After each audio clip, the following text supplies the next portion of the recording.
کے اندر خلیفہ ہے. اللہ کے احکامات کو دنیا میں نافذ کرنا، ان کے اوپر لوگوں کو عمل پیرا ہونا، یہ مسلمانوں کا فرض ہے. اور یہ فرض منصبی وہ ہے جو اس سے پہلے بنی اسرائیل اور اس سے پہلے تمام انبیاء یہ کام کرتے رہے. اور رسول اللہ صلی اللہ علیہ وسلم نے امت مسلمہ کے ذریعے اس دعوت کو آگے پھیلانے کے لیے یہ ہمارا فرض منصبی ہمیں سونپا. جو اس سے پہلے نبی کام کرتے تھے وہ کام آج امت مسلمہ کے ہر فرد کے ذمہ ہے. لیکن امت مسلمہ کی یہ بدقسمتی ہے اور اس کے اندر کسی کو الزام دینا درست نہیں. ہمارا اپنا حال یہ ہے کہ ہم دین کے اوپر کتنے کاربند ہیں، کتنے عمل پیرا ہیں، دین کے احکامات کو سمجھنے کے لیے ہم کتنی محنت کرتے ہیں. ہر بندہ اپنے گریبان میں جھانک کے دیکھے تو اس کو شرمندگی کے علاوہ کچھ حاصل نہیں ہوگا. انسان کی فطرت میں یہ اللہ تعالی نے رکھا ہے کہ وہ حق اور باطل کے اندر تمیز کر سکتا ہے. اور اس بات کو پھر فرمایا هل يستوي الاعمى والبصير، کیا تم سمجھتے ہو کہ اندھا اور آنکھوں والا ایک جیسے ہیں؟ نہیں، فرق ہے. ہم امت مسلمہ کے فرد ہیں. ہمارے ذمہ جو کام اللہ کے رسول لگا کر گئے تھے اس کام سے ہم قطعی طور پہ غفلت کے اندر ہیں. اس کام کو ہم بھول چکے ہیں. اس بھولنے کی وجہ سے ہمیں یہ لگتا ہے کہ شاید ہمارا محاسبہ ہو جائے. ہم نے یہ تو دیکھ لیا کہ امت مسلمہ کے اندر لوگ، لیکن وہ بھی تعداد بہت ہی کم ہے جو 5 وقت کی نماز پڑھتے ہیں، روزہ رکھتے ہیں، زکوٰۃ دیتے ہیں، حج کرتے ہیں. ایک اندازے کے مطابق امت مسلمہ کے صرف 20% لوگ ایسے ہیں جو ان تمام بنیادی فرائض کے اپنے آپ کو کاربند کرتے ہیں. باقی 80% لوگوں کا حال سوائے اس کے کہ وہ شرمندگی کے علاوہ کچھ ہمیں حاصل نہیں ہوتا. یہ حال کیوں ہوا اور اس حال کا نتیجہ ہمارے سامنے کیا ہے کہ آج دنیا کے اندر مسلمانوں کی اتنی بڑی تعداد ہونے کے باوجود ہم محکوم ہیں. اللہ تعالیٰ کا وہ جھنڈا جو تھا جس کو لہرانا چاہیے تھا وہ سرنگوں ہے. پوری دنیا کے اندر 1 انچ کے خطے کے اوپر بھی کہیں اللہ کا نظام غالب نہیں ہے، اللہ کا دین اس کے اندر سربلند نہیں ہے. ہر جگہ ہم محکوم ہیں. انفرادی طور پہ بھی محکوم ہیں اور اجتماعی طور تو بالکل ہمارا جنازہ نکل چکا ہے. اور یقین کیجئے قیامت والے دن ہم سے اگر جب پوچھا جائے گا کہ اے مسلمانوں، تم نے اللہ کے رسول کی بات کو مانتے ہوئے اس کام کو آگے کیوں نہیں بڑھایا، تو یقیناً ہمارے پاس کوئی جواب نہیں ہوگا سوائے شرمندگی کے. ہم نے صرف یہ سمجھ لیا ہے کہ روزہ رکھ لو، نماز پڑھ لو، حج دے دو، زکوٰۃ کر لو، بس اسلام پورا ہو گیا. بھائیو، یہ اسلام کے اجزاء ہیں، جز ہیں. اسلام کیا ہے؟ پوری زندگی کا احاطہ کرنے کا نام اسلام ہے. اس اسلام کے اندر اقتصادی نظام بھی ہے، سیاسی نظام بھی ہے، معاشرتی نظام بھی ہے. یہ تینوں چیزیں ملتی ہیں تب جا کے اسلام پورا ہوتا ہے. لیکن اس سے پہلے اب یہ بھی دیکھ لیجئے، پوری دنیا کے اندر اس وقت کفار کو اگر خطرہ ہے تو وہ مسلمان سے ہے. وہ مسلمان جو خواب خرگوش کے اندر مبتلا ہے، جو سویا ہوا ہے، اس کو معلوم ہی نہیں. اور اسی کام کے لیے ان کی ہمیشہ چڑھائی جو ہے وہ مسلمانوں کے اوپر ہو جاتی ہے. اور دیکھ لو امت مسلمہ کے اندر بھی آپ مختلف گروہوں کا تجزیہ دیکھ لیتے ہیں تھوڑی دیر کے لیے، بغیر تعصب کے، بغیر کسی اس کے ہم دیکھ لیتے ہیں دنیا کے اندر جو لوگ انگلیوں پہ گننے کے قابل ہیں چند لوگ ہوں گے. یقین پوری دنیا 1 ارب کے مقابلے کے اندر کتنے لوگ ہوں گے جو دعوت کا کام کرتے ہیں، تبلیغ کا کام کرتے ہیں. اور ان کی دعوت و تبلیغ کا ہدف کیا ہے یہ بھی دیکھ لیجئے. امت مسلمہ کا ایک بہت بڑا گروہ صبح شام یہ کہتا ہے کہ ہم دنیا کے اندر اللہ کے دین کو منتشر کرنے کے لیے، اللہ کے دین کو پھیلانے کے لیے ہم محنت کرتے ہیں. لیکن ان کا بھی ہدف، ان کا بھی دین کا تصور محدود ہے. وہ بھی سمجھتے ہیں کہ یہ 4 چیزیں، 5واں عقیدہ لا الہ الا اللہ کو علاوہ 4 چیزیں اور مجھے بس یہی دین ہے، اسی کے اوپر محنت ہے. اور ایک بہت بڑی غلط فہمی ان لوگوں کے اندر یہ مبتلا ہیں کہ وہ امر بالمعروف کرتے ہیں، نہی المنکر نہیں کرتے. کسی کو برائی میں مبتلا دیکھتے ہیں، خاموش ہو جاتے ہیں. حکمت کا تقاضا ان کا ہی ہے. اور اگر حکمت اپنی رکھنی ہے تو پھر قرآن کو اٹھا کے سائڈ میں رکھ دو, اللہ کے رسول کے احکامات کو چھوڑ دو. اللہ کے رسول کو اور قرآن کے احکامات کیا ہیں کہ جہاں پہ اللہ تعالیٰ نے امر بالمعروف کا حکم دیا ہے, نیکی کا حکم دیا ہے, ساتھ ہی برائی سے منع بھی کیا ہے, لیکن انہوں نے ایک چیز کو پہنچا. ان کا حال یہی ہے, دنیا کے اندر پھیلتے لے جاتے ہیں. ایک اندازے کے مطابق اس وقت دنیا کے ہر حصے کے اندر وہ لوگ دین کے کام کے لیے, ان کے نزدیک جو دین ہے اس کو وہ کام کاربند ہے اور محنت کر رہے ہیں وہ لوگ. لیکن محنت کیسی ہے کہ کدو کی بیل ہے, بہتی چلی جائے گی, ہو سکتا ہے کئی گزوں کے اندر, میٹوں کے اندر وہ پھیل جائے, لیکن وہ کبھی اٹھے گی نہیں, پھیلتی چلی جائے گی. اس کا نتیجہ کیا نکلے گا کہ وہ کبھی اٹھنے کے اندر نمو ان کے اندر ہے ہی نہیں. جبکہ دین کا تصور کیا ہے کہ اللہ کی توحید کے اوپر ایمان لے آؤ, اللہ کے رسول کے اوپر ایمان لے آؤ, اس کے بعد اس دین کو غالب کرنے کے لیے یہ 4 فرائض جو اللہ تعالیٰ نے جو ہمارے سامنے رکھے, ان کے اوپر عمل پیرا ہو جاؤ. نماز پڑھو اس لیے کہ اللہ تعالیٰ کی نصرت حاصل ہو, نماز پڑھو اس لیے کہ اللہ تعالیٰ تمہارے دلوں کے اندر وہ آگاہی پیدا کر دے کہ باقی اللہ کو ماننے والے. دن میں 5 مرتبہ اللہ کے حضور پیش ہونے کے لیے مسجدوں کے اندر آ جاؤ, حی علی الصلاۃ حی علی الفلاح کے اوپر اپنے کان دھر کے دلوں کو آمادہ کر لو, اور اس کے بعد اپنے آپ کو تیار کرو کہ جب ہم نے کہا ایاک نعبد و ایاک نستعین, اس کی عملی صورت بن کے تم دکھاؤ. یہ مطلوب ہے مسلمان سے. روزہ رکھنا ہے, بڑی اچھی بات ہے, لیکن غرض و غایت کیا ہے کہ کل اللہ کے دین کو تمہاری ضرورت پڑ جائے, مشکلات حالات تمہارے آ جائیں, تمہارا نفس تمہارے قابو میں ہو, تم بھوک سہ سکو, تم پیاس کو سہ سکو, اپنی پابندیاں لگا سکو, دین کے غلبے کے لیے کوئی محنت کرنا ہو, تو تمہارے پاس یہ پہلے سے تمہارا پروگرام موجود ہو. جیسے کو معلوم ہے کہ سروسز کے اندر جب بندہ سلیکٹ ہو کے جاتا ہے اس کو ٹریننگ دی جاتی ہے. ٹریننگ کس لیے؟ تاکہ وہ سمجھ سکے کہ عملی زندگی کے اندر کوئی ایسا معاملہ بن گیا تو اس سے کیسے وہ نبرد آزما ہوگا. یہی کام روزہ ہمارے لیے کرتا ہے کہ ہم اپنے نفس کو کنٹرول کریں, کبھی دین پہ مشکل آ جائے, ہماری قربانی مطلوب ہو, ہم پہلے سے ٹرین ہوں کہ ہم نے یہ کام کرنا ہے. تیسری عبادت جو ہے وہ زکوٰۃ ہے. زکوٰۃ کیا ہے کہ اپنے مال کی محبت دل سے خرچ دو. اللہ تعالیٰ نے جو وسائل تمہیں دیے ہیں ان وسائل کے اندر یہ یاد رکھو کہ حلال کے وسائل کے اندر تم کام کر کے اپنے آپ کو درست رکھنے سے رزق حلال کمانے کی کوشش کرو, اور کبھی بھی حرام کی طرف نہ جاؤ. کسی کا مال نہ کھاؤ, کسی جھوٹ کر کے اسے تجارت نہ کرو. تجارت کرنی وہ بھی صاف کرو, جو تمہارا مال ہے صاف ستھرا بتا کے تب وہ بیچو. اور جب تمہارے پاس وہ مال تجارت 1 سال تک تمہارے پاس رہے, اس پہ 2.5% اللہ کے راستے کے اندر نکال دو تم. یہ تو وہ مطلوب ہے جو اللہ تعالیٰ نے مقصود, یہ تو فرض ہے ہمارے ذمہ. جس کے پاس بھی مال ہے وہ صاحب نصاب ہے, سال کے بعد وہ 2.5% نکالے اللہ کے راستے میں, وہ ان لوگوں کو دے جن کو مستحق ہے. لیکن عظیمت کا راستہ کیا ہے؟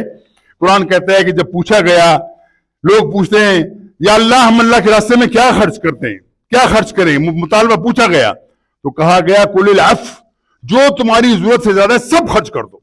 یہ اصل میں وہ عظیمت کا راستہ ہے کہ بندہ اس کے اوپر چل پڑے. اور میں ہمیشہ کہا کرتا ہوں بھائیو, اگر اسلام کا نظام زکوٰۃ, اگر صرف نظام زکوٰۃ درست ہو جائے مسلمانوں کے اندر پورا, وہ شرعی طور پہ ویسے زکوٰۃ دینے کے تمام مسلمان تیار ہو جائے, دنیا کے اندر کوئی مسلمان بھوکا نہ رہے, ننگا نہ رہے, ناتوان نہ رہے, کسی کے اندر کوئی پریشانی کا معاملہ نہ ہو, کوئی شخص غریب نہ رہے. حتیٰ کہ یہ حال ہے کہ اس کا بھی معاملہ یہ, اگر صرف ہم زکوٰۃ کو 100% اس طریقے سے دینا شروع کرتے ہیں جیسا کہ اسلام کا اور قرآن کا مطالبہ ہے, مسلمانوں میں کوئی شخص غریب آپ کو نظر نہیں آئے گا. لیکن اس کو بھی ہم نے چھوڑ دیا. کچھ لوگ ہیں وہ زکوٰۃ دیتے ہیں, لیکن زکوٰۃ کا طریقہ بھی ان کو اپنا ہی ہے. جتنا مال ان کے پاس نقد ہے, یہ بھی بڑی غنیمت ہے کہ وہ دے دیں. جتنا مال نقد ہے اس کے اوپر وہ 2.5% نکال کے دے دیتے ہیں. لیکن ان کا جو مال کاروبار میں لگا ہوا ہے, دکانیں بنی ہوئی ہیں, بلڈنگیں بنی ہوئی ہیں, ان کے کارخانے بنے ہوئے ہیں, اس کی طرف توجہ نہیں جاتی. اور ان کو علماء نے ان کو پرووائڈ کیا, نہیں جی تمہاری یہ کارخانہ بنا ہوا ہے. دیکھیے یہ بات حقیقت ہے کہ شرعی طور پہ یہ بات کو سمجھنا چاہیے کہ اللہ کے رسول صلی اللہ علیہ وسلم نے فرمایا کسی کاریگر کے اوزار کے اوپر زکوٰۃ نہیں ہوتی. یعنی ایک مستری ہے, اس کا رندہ ہے, اس کے بیلچہ ہے, اس کے پاس گینتی ہے, اور مختلف چیزیں ہیں, اس کے اس کی زکوٰۃ نہیں, کیونکہ اس کے اوزار ہیں. لیکن ہم یہ قیاس کر سکتے ہیں کہ ایک رندہ گینتی یا بیلچے کا قیاس ہم کریں ان کے اربوں روپے کے جو کارخانے لگے اس کے اوپر قیاس کریں؟ نہیں, ایسا نہیں ہے.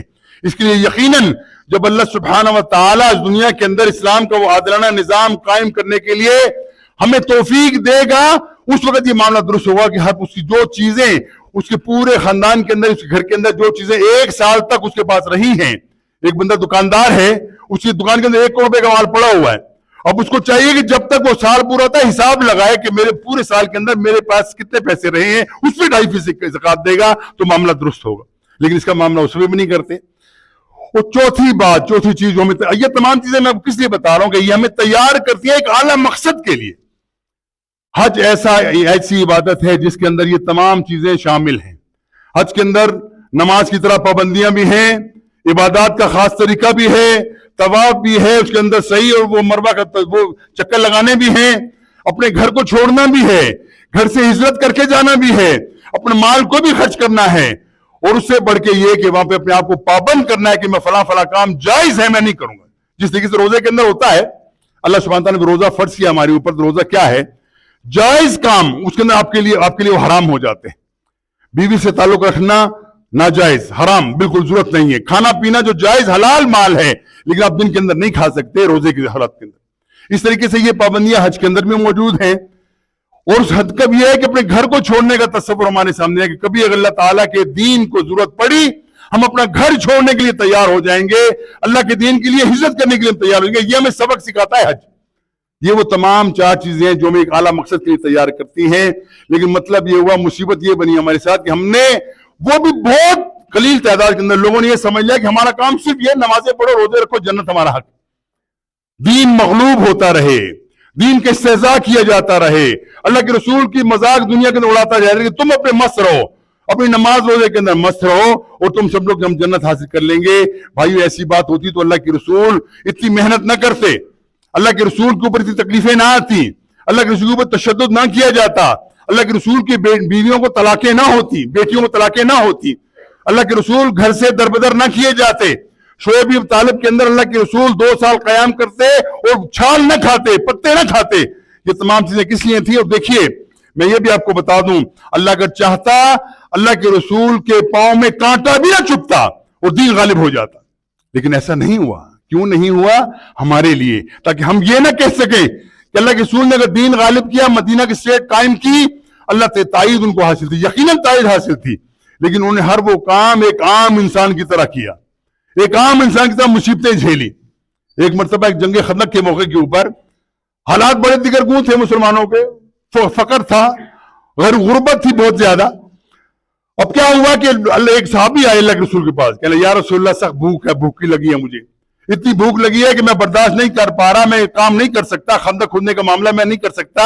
دیکھیے اللہ کے رسول نے اپنے سر کی پیٹ کے اوپر پتھر باندھ رکھا ہے کہ تاکہ میرا پیٹ اوپر سے دبا رہے، مجھے احساس ہو کہ میرا پیٹ بھرا ہوا ہے۔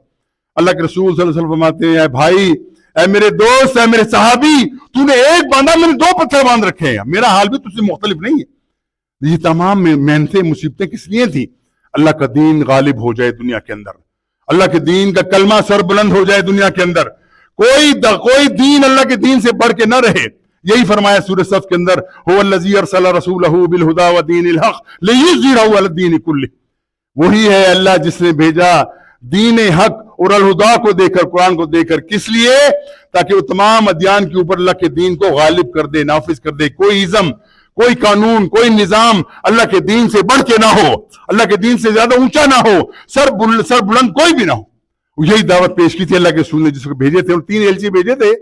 وہ 3 ایلچی گئے تھے، ایک ایران گیا، ایک مصر گیا، اور ایک گیا روم کے بادشاہ کے پاس۔ جا کے کیا کہا انہوں نے؟ کہا کہ ہم 3 مطالبے تمہارے پاس لے کے آئے ہیں۔ پہلی بات یہ ہے کہ اسلام کی دعوت دیتے ہیں، اسلام قبول کر لو، امن میں آ جاؤ، ہمارے ساتھی بن جاؤ، ہم تمہاری تمام چیزوں کی حفاظت کریں گے۔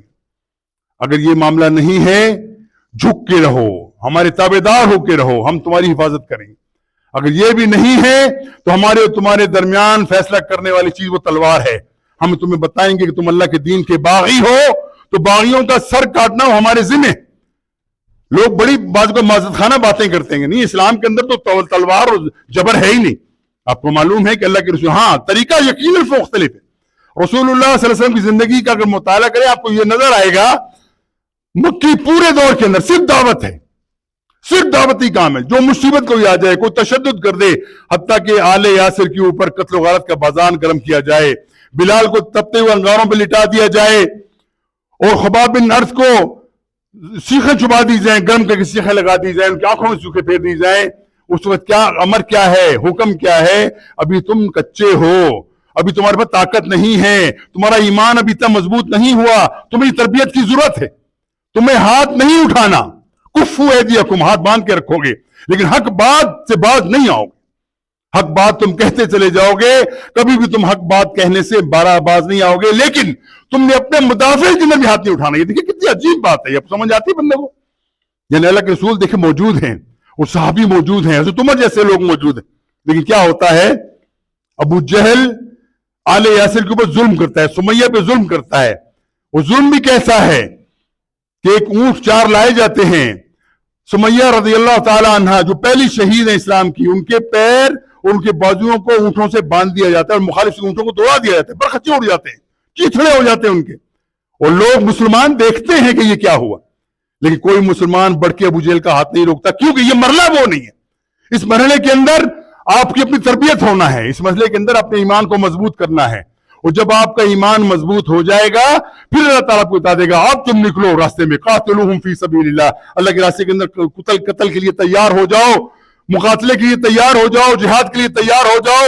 اب جو تمہیں ایک بات کہے گا اس کو تم جواب دو گے. اور آپ کو معلوم ہے کہ اللہ کے رسول کی طرف سے پہلے سریے بھیجے گئے تھے کہ جا کے ناکہ بندی کرو ان قریش کی, جو راستے ان کے آتے ہیں شام کی طرف, وہ راستے میں آتے مدینے سے آتے, اس کا ناکہ بندی کرو, ان کو پکڑو, بتاؤ کہ ہم وہ مسلمان نہیں رہے کہ تم بلال کو بھی ظلم کرو ہم خاموش رہیں گے, تم آل یاسر بھی ظلم کرو ہم خاموش رہیں گے, تم خباب بن نرد کے آنکھوں کے اندر سراخیں پھیر دو ہم خاموش رہیں گے. اب اللہ تعالیٰ نے ہمیں اجازت دی ہے کہ ہم نے ظلم کا بدلہ ظلم سے لینا.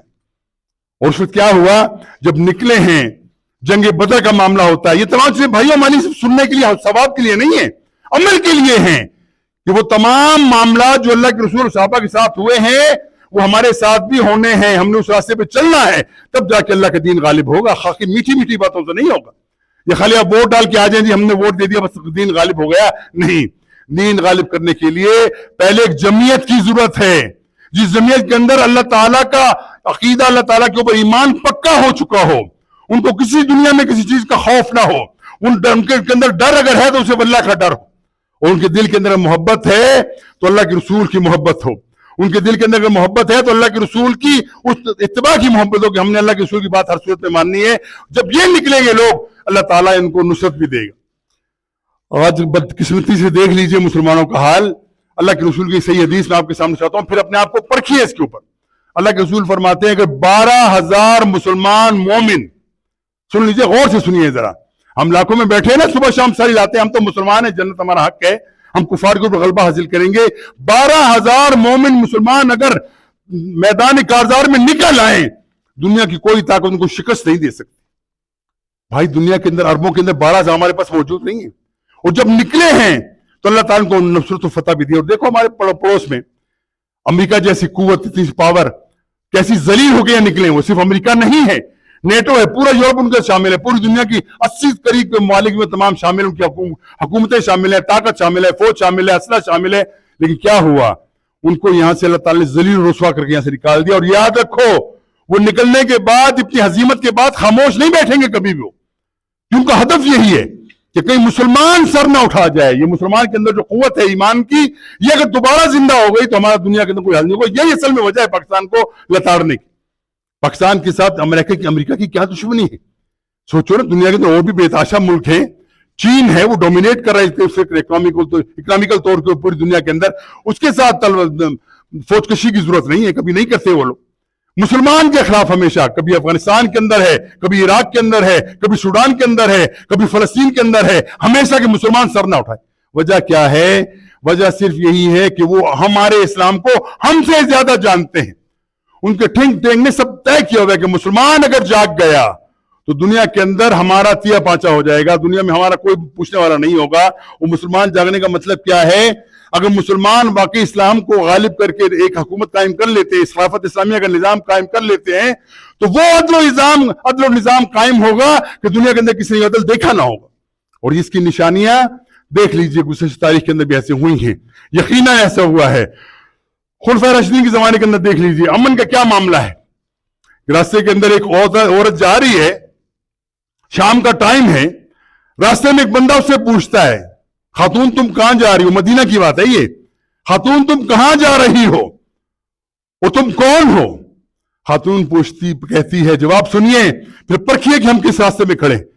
کہنے لگی آج اگر یا تو عمر مر گیا ہے یا تم خود عمر ہو, کیونکہ عمر کی حکومت ہو, عمر خلیفہ ہو, کوئی شخص کسی عورت سے پوچھ لے, بات کر لے, تو یہ ممکن نہیں. یہ تھا ان کی پہچان, یہ تھی ان کی پہچان. وہ جو حاکم بن کے بیٹھے تھے وہ ہمارے حاکموں جیسے نہیں تھے کہ خود اللہ تلے کرتے ہوں, دنیا کے اندر ہر آسائش حاصل کرتے ہوں اور عوام بھوکے مرتی ہو. یہ وہ نظام نہیں تھا. وہ نظام کیا تھا؟ اگر عمر جیسا بندہ بھی اگر کھڑا ہے تو وہ کہتا ہے کہ اگر میں تمہارے سامنے کوئی غلط کام کرتا ہوں, تمہیں محسوس ہو, میری گردن پکڑنا تمہاری ذمہ ہے کہ پکڑو مجھ سے, پوچھو کیوں ایسا ہوا. اور جب تک میں عدل نہ کر سکوں, اگر عدل کروں تو تمہارا حاکم ہوں, تمہارا خادم ہوں, تمہارا خلیفہ ہوں, اور سمجھو کہ میں عدل نہیں کر سکتا, مجھے اٹھا کے باہر پھینک دو. یہ تھا وہ نظام. کوئی شخص اپنے احتساب سے باہر نہیں تھا. خلیفہ جب نہیں ہے تو باقی کون بچے گا؟ لیکن بھائیو, ہمارے پاس بھی نظام وہی ہے, وہی طریقہ ہے, وہی اللہ کے رسول کی تربیت ہے, وہی ہمارے پاس منہج ہے جس پہ چل کے ہم اللہ تعالیٰ کی خوشنودی حاصل کر سکتے ہیں. لیکن وہ تمام کام ہم نے چھوڑ دیے. آج ہم محکوم بن گئے دنیا کے اندر. آج دنیا کے اندر پست ترین اقوام جو ہے مسلمانوں شمار ہوتی ہے. آپ سمجھ لیجیے اس کو. مسلمان کو جب چاہے رگیدا جاتا ہے, مسلمان کو جب چاہے اس کے اوپر خون مارا جاتا ہے. مسلمانوں کا خون ان کے لیے بالکل ایسا پانی سے بھی آسان کر دیا انہوں نے. جاؤ دیکھ لو فلسطین کے اندر کیا ہوا, ہزاروں لوگ قتل کر دیے گئے, لیکن آج تک کسی نام نہاد سیولائز قوم نے یہ نہیں کہا کہ یہ ظلم ہو رہا ہے. ہاں, جانور کے حقوق کے لیے بڑی بات ہے. اگر کوئی کتا بھی مر جائے تو بڑی اس کو احتجاج. ہاں, کوئی فرانسیسی مر جائے, اپنے کسی معاملے میں مر جائے, شبہ لگتا ہے کہ اس مسلمانوں نے مارا ہے, اس کے لیے پوری دنیا اکٹھی ہو جائے گی. لیکن عراق کے اندر 5 لاکھ لوگ صرف اس وجہ سے مارے جائیں کہ انہیں شبہ ہے کہ ان کے پاس بہت بڑے خطرناک اسلحہ ہے. 5 لاکھ لوگوں کو مار دو, کوئی پوچھنے والا نہیں. عراق کے اندر لاکھوں لوگوں کو مار دیا گیا, کوئی پوچھنے والا نہیں. شام کے اندر مار دیا گیا, کوئی پوچھنے والا نہیں. کشمیر کے اندر ہزاروں لوگ بلکہ لاکھوں تک پہنچ کے مار دیے گئے, کوئی پوچھنے والا نہیں. خون نہیں ہے, طاقت نہیں ہے ہمارے پاس, ہمارے پاس غیرت نہیں ہے, ہم اپنا دفاع کرنے کے قابل نہیں ہیں. پھر مسلمان ہم سمجھتے ہیں کہ ہم ہیں مسلمان بڑے پکے, عقیدہ ہمارا بڑا پکا ہے, اللہ کے اوپر توکل بڑا ہے, اور اللہ تعالیٰ کی خوشنودی بھی ہم یقیناً حاصل کریں گے. اس غلط فہمی سے نکل آؤ میرے بھائیو. اپنے آپ کو تم نے واقعی خوشنودی حاصل کرنا ہے, اللہ کی دین کی سربلندی کے لیے نکل آؤ. اس کا پہلا طریقہ کیا ہے کہ اپنے 6 فٹ کے جسم کے اوپر اللہ کے دین کو نافذ کرنے کے لیے تیار ہو جاؤ. حکومت کی بات بہت دور ہے. پہلے تمہارا اپنا جسم مطالبہ کرتا ہے کہ تم دین کو اپنے جسم کے اوپر نافذ کرو. پہلے تمہارا مطالبہ یہ ہے کہ اپنے گھر پہ دین کو نافذ کرو. اپنے آپ کو حرام سے بچاؤ, منکرات سے بچاؤ, برائیوں سے بچاؤ, اپنے آپ کو غیبت سے بچاؤ, چغلیوں سے بچاؤ, دوسرے لوگوں کا حق مارنے سے بچاؤ اپنے آپ کو. یہ کام کرو گے, اگلا سٹیپ تمہارے سامنے آئے گا. اگر یہ کام نہیں کیا اور صرف یہ رکھا کہ ہم نے بس دنیا کے اندر اسلامی نظام قائم کرنا ہے, خود بے شک نماز نہ پڑھتے ہوں لیکن ہم دین قائم کریں گے, یہ بہت بڑا دھوکہ ہے. اس دھوکے کے اندر بہت زیادہ لوگ مغالطے کے اندر مبتلا بھی ہوئے, اور اللہ تعالیٰ پھر ہمارے سامنے نشانیاں بھی بتاتا ہے. دیکھو الجزائر کے اندر کچھ عرصہ پہلے الیکشن ہوئے, تربیت نہیں تھی. یاد رکھو, بنیادی تو چیز کیا ہے, تربیت آپ کے پاس نہیں تھی لوگوں کی. الیکشن ہوتے ہیں, وہ اسلامک فرنٹ جو ہے وہ سویپ کر جاتا ہے, 98% کے تمام پارلیمنٹ کے لوگ آ جاتے ہیں, وہ دین نافذ کرنا چاہتے ہیں. لیکن اللہ کے رسول کا منہج ان کے سامنے نہیں ہے. اللہ کے رسول نے طریقہ کیا کیا تھا, پہلے فرد کی تربیت کی, اس کے بعد اجتماعیت کو اکٹھا کیا, اس کے بعد ان کو بتایا کہ تمہارے سامنے 2 ہی راستے ہیں, تم اللہ کے راستے میں نکل آؤ. جا الحق وزہق الباطل ان الباطل کان زہوقا. جب یہ ہوگا تو اللہ تعالیٰ حق کو نافذ کرے گا, باطل کو مٹا دے گا, اور یقین باطل مٹنے والا ہی ہوتا ہے. لیکن اس کے لیے کیا ہے, پہلے اپنے نفس کو مارو, پہلے اپنے پیٹ کے اندر جانے والے ایک ایک لقمے کو دیکھو کہ وہ حلال ہے کہ حرام. اگر یہ تم کر لو گے, اگلا راستہ تمہارے لیے آسان ہوگا. اور اگر یہ کام نہیں کرنا اور کہنا کہ ہم نے اسلام نافذ کرنا ہے, غالب کرنا ہے, ہم نے دین کی خلافت قائم کرنی ہے, اس سے بڑا دھوکہ کوئی نہیں. حضرات معاملہ یہ اس لیے کہا جاتا ہے کہ ہمارے پاس مصیبتیں دنیا میں پھیلی ہوئی ہیں, ہم ہر طرف سے پھنسے ہوئے ہیں, پوری دنیا کے مسلمان. اور یاد رکھو, جیسے میں نے آپ کے سامنے عرض کیا, امریکہ بہادر کبھی بھی خاموش نہیں بیٹھتا. اب اس نے دوبارہ ہم پاکستان کے معاملہ شروع کر دیا. کیوں کیا؟ دیکھیے, میں بات کی اپنی بات ختم کرتا ہوں. دیکھیے طالبان نے کیا کیا تھا. پہلے وہ 7 جماعتوں کا گروپ تھا جو کہ بنایا گیا اور بنوایا گیا, وجہ اس کی تب کو لوگوں کو پتہ چل گیا کیوں بنایا, تاکہ ہم ان کے اوپر قابو کر سکیں. وہ گروپ رشیا کے خلاف لڑتا رہا, اور ایک وقت ایسا ہے کہ رشیا کے ٹکڑے ٹیے پانچا ہو گیا, تو اس کے ٹکڑے ہو گئے, وہ چلا گیا. یہاں طالبان کا معاملہ ہے. طالبان کی وجہ سے اس سے پہلے ہماری تمام مغربی سرحد ہماری غیر محفوظ تھی. ہمیشہ یہاں سے ہمیشہ برائیاں بھی آتی تھی, انتشار بھی آتا تھا, یہاں سے ہمارے اوپر مصیبتیں بھی آتی تھیں, انتشار بھی آتا تھا, سب معاملے آتے تھے, دہشت گردی یہیں سے آتی تھی. وہ چیزیں بند ہو گئیں. طالبان نے کہا امریکہ چلا گیا, آج کے بعد جو امریکہ کا دوست ہے وہ ہمارا دشمن ہے. یہ بات صحیح بات ہے, قربانیاں دے کے بیٹھے ہیں وہ لوگ, 10 لاکھ لوگوں کی قربانیاں دے کے وہ بیٹھے ہیں. اس کے اندر الحمدللہ ہمارے پاکستان کا بہت بڑا حصہ ہے, اس کے اندر لوگوں کا بھی حصہ ہے. اور میں آپ کو کیا کرتا ہوں, ایک زمانے میں مجھے اچھی طرح یاد ہے, میں پشاور میں ہوا کرتا تھا, ایک ادارے کے اندر میں ڈائریکٹر تھا. ایک دفعہ ہم ایک محفل میں بیٹھے ہوئے تھے, یہ جہاد کا زمانہ تھا. وہ جہاد کون سا, جن لوگوں کی نیتیں 100% خالص تھی کہ اللہ کی رضا کے لیے گھر سے نکلے, اپنے گھروں کو چھوڑ کے آئے, پوری دنیا کے لوگ اکٹھے ہو گئے. تو ایک دسترخوان کے اوپر ہم 13 نیشنلٹی کے لوگ بیٹھے تھے. اس میں امریکن بھی تھے, فرینچ بھی تھے, اس کے اندر عرب بھی سارے تھے, اس کے اندر انڈیا کے مسلمان بھی تھے. میں سوچنے لگا کیا وجہ ہے کہ تمام مسلمان, تمام دنیا کے مسلمان بھاگ بھاگ کے, دوڑ کے, مصیبتیں کر کے یہاں پہنچے. کسی پہنچے اللہ کا دین سربلند ہو جائے, اللہ کا دین غالب ہو جائے, یہ تھا معاملہ. اور اس کے بعد اللہ تعالیٰ نے کو توفیق دی, وہ دوبارہ امریکہ وہاں سے نکل گیا, لیکن امریکن کے ایجنٹ وہاں پہ اب بھی موجود تھے. اب امریکہ نے کیا کیا, اب خود تو وہ نہیں آتا, ہمیں کہتا ہے کہ تم اڈے ہمیں دے دو وہاں افغانستان کے اندر, وہاں دہشت گردی کا بڑا شدید خطرہ ہے. اور عجیب بات پتہ ہے کیا, سمجھ لیجیے آپ, امریکہ ہو یا یورپ ہو, جب ان کی لڑائی ہوتی ہے وہ پاکستان کے اندر ہو سکتی ہے, افغانستان کے اندر ہو سکتی ہے, عراق میں ہو سکتی ہے, سوڈان میں ہو سکتی ہے, مصر میں ہو سکتی ہے, وہ شام میں ہو سکتی ہے, لیکن ان کی لڑائی کبھی واشنگٹن میں نہیں ہوتی, لندن میں نہیں ہوتی, فرینکفرٹ میں نہیں ہوتی, جرمنی میں نہیں ہوتی. وجہ کیا ہے کہ وہ چاہتے ہیں کہ ہمارا خون ہمارے اپنے ہاتھوں سے بہے, ہمیں ایسے لوگ مل جائیں جن کو خرید لیں, خریدنے کے بعد ہم جیسا ان کو پیسہ دیں گے, تھوڑا سا کو ہتھیلی بھی ان کے تھوڑا تھوک دیں, وہ ہمارے کام کرنے کو تیار. اور یہی ہوا آج. کیا کہا کہ یہ طالبان بڑے ایکسٹریمسٹ ہیں, یہ تو بڑے عورتوں کو بھی نماز وہ اسکول نہیں پڑھنے دیتے, یہ کرتے ہیں, ان کے خلاف کھڑے ہو جاؤ. پھر کیا ہوا, وہ طالبان, دیکھیں طالبان بھی دو ہیں, یاد رکھیے. ایک طالبان وہ ہیں جو افغانستان کے اندر ہیں, جو رشیا سے لڑتے رہے, جو امریکہ سے لڑتے رہے, مسلمانوں کے خلاف ان کا کوئی اقدام آج تک ثابت نہیں ہوا. اور دوسرے وہ غنڈے ہیں, وہ بدماش ہیں, جن کو بنایا بھی ہماری حکومتوں نے, اور وہ TTP کہلاتی ہے, تحریک طالبان پاکستان. ان کا مقصد کیا ہے, صرف پیسہ حاصل کرنا تھا ان کا.